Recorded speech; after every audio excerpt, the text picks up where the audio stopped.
Savez-vous que vous pouvez aider RCF tout au long de l'année grâce au prélèvement automatique? En donnant mensuellement ou trimestriellement à votre radio, vous lui donnez les moyens d'émettre et de se développer.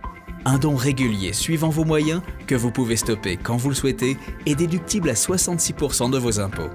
Pour recevoir le formulaire, envoyez votre demande à RCF Solidarité 69 321 Lyon CEDEX 05. Il est 7h56 sur RCF, il est temps pour moi d'accueillir Théo Moy en studio. Bonjour Théo. Bonjour. Le 20 juin dernier, 17 personnes ont été interpellées et placées en garde à vue, soupçonnées d'avoir participé au mois de décembre 2022 à une action de sabotage d'une usine du cimentier Lafarge.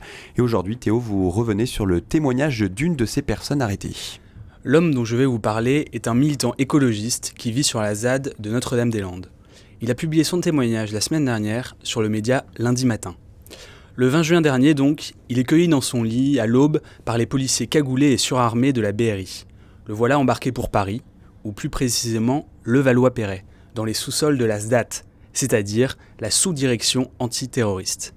Il va y vivre 96 heures de garde à vue, soupçonné d'avoir participé à cette action de sabotage contre une usine polluante.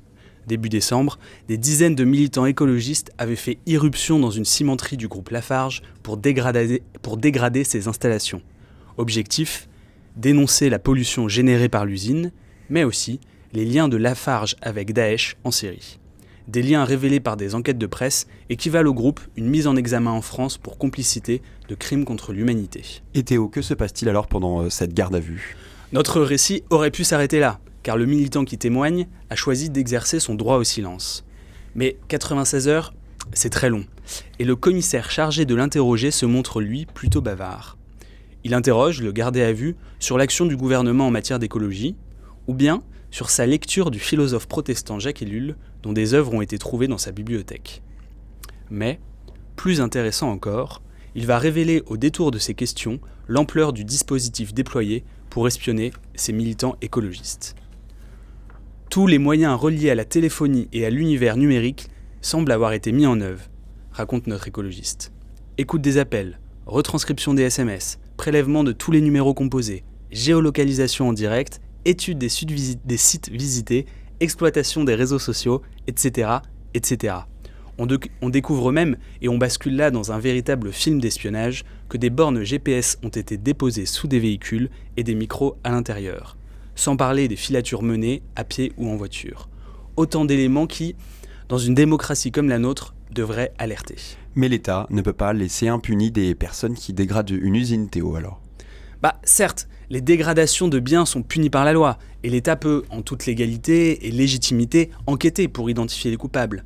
Mais confier une telle enquête à des services antiterroristes pose question.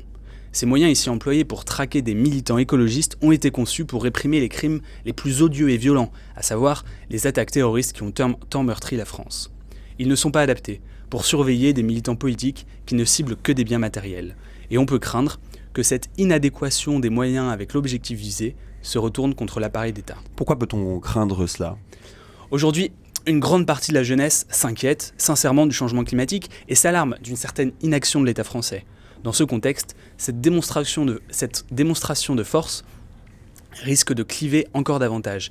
Des militants qui seraient hésitants sur les méthodes à employer pourraient avoir le sentiment d'être traités en ennemis et d'agir comme tels. Vous êtes bien pessimiste ce matin, Théo, quand même. En réalité, il y a une chose qui me rend optimiste dans cette affaire, c'est la justice. Après cette garde à vue, les policiers de la sous-direction antiterroriste espéraient un déferrement devant la juge d'instruction et une détention préventive des 17 interpellés. Mais la juge a, de son côté, décidé de les relâcher, prenant clairement de la distance avec l'enquête. Une justice indépendante, c'est le signe malgré tout d'une démocratie encore fonctionnelle.